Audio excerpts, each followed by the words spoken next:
মাননীয় প্রধানমন্ত্রী জননেত্রী শেখ হাসিনার প্রত্যাশা ডিজিটাল হবে সোনার বাংলা।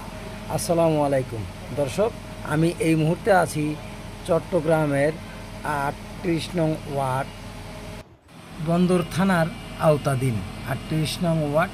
এই ওয়ার্ডটি হলো গোলাম মোহাম্মদ চৌধুরীর নির্বাচিত ওয়ার্ড। দর্শক, এই ওয়ার্ডের উৎসাপাড়া মাজার থেকে ধুমপাড়া টেকের মোড় পর্যন্ত এই রাস্তাটি কখনোই দেখি না যে এই রাস্তাটি সুন্দরভাবে নির্মাণ করা হয়েছে কি হচ্ছে। দর্শক, এই রোডটি 12 মাসে এই অবস্থা থাকে, একটু নালার পানিতেই ভরে যায়, একটু সামান্য বৃষ্টিতেই এই রোডটি এইভাবে কাদা পানি হয়ে যায়। অথচ এই রোডটি দিয়ে প্রতিদৈনিক চলতে থাকে পোশাক শ্রমিক, গার্মেন্টস শ্রমিক, বিভিন্ন ধরনের শ্রমিকরা, হাজার হাজার শ্রমিক এই রাস্তাটি দিয়ে যাতায়াত। অথচ এই রোডটি, এই এরিয়াটি, যে এরিয়াটি আমি নাম বলেছি যে উৎসাপাড়া মাজার হতে ধুমপাড়া টেকের মোড় পর্যন্ত, কখনও দেখিনি যে এই 20 বছরের মধ্যে দেখিনি যে এই রোডটি কখনোই ভালো আছে, শুকনা আছে। দর্শক, এই বিষয়ে আমি ওয়ার্ড কাউন্সিলর গোলাম মোহাম্মদ চৌধুরীর কাছে মুঠোফোনে জানতে চাইলে উনি বলেন যে এটা টেন্ডার হয়নি।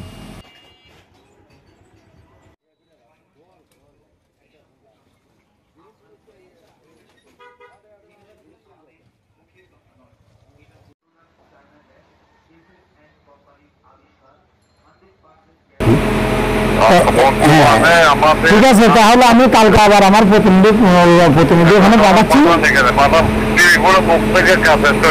না, কাজ এক্সট্রা রয়েছে, সেটা ওদিক থেকে সে ফোরেস্টটা আমাদের পাঠিয়েছে, কথা বুঝছেন। এইটা কাজটা হলো, সে বলতেছে যে যে আপনার যে উৎসাপাড়া মোড় থেকে ধুমপাড়া যে মোড়টা, যে রাস্তাটা সাগরপাড় দিকে নাকি গেছে, এই পর্যন্ত এই কাজটা নাকি আছে অনেকদিন যাবত। এখানে পানিতে খুব হয়রান, আমার একটা ভিডিও পাঠানো হয়েছে। এইটা টেন্ডার হয় নাই? আচ্ছা আচ্ছা আচ্ছা, ঠিক আছে, আমি এইভাবে। প্রিয় দর্শক, এই রাস্তাটি মেরামতের জন্য কর্তৃপক্ষের দৃষ্টি আকর্ষণ করব এবং এই রাস্তাটি জনগণের ভোগান্তি কমাবে রাস্তাটি মেরামত হলে, এবং কি সেই সাথে আজকের মতন বিদায় নিব। দর্শক, আবারও দেখা হবে, আবারও কোনো ভিডিওতে, আবারও কোথাও কোনো ভিডিও নিয়ে। ততক্ষণ পর্যন্ত সাথে থাকবেন, পাশে থাকবেন, সবাই ভালো থাকেন, সুস্থ থাকেন।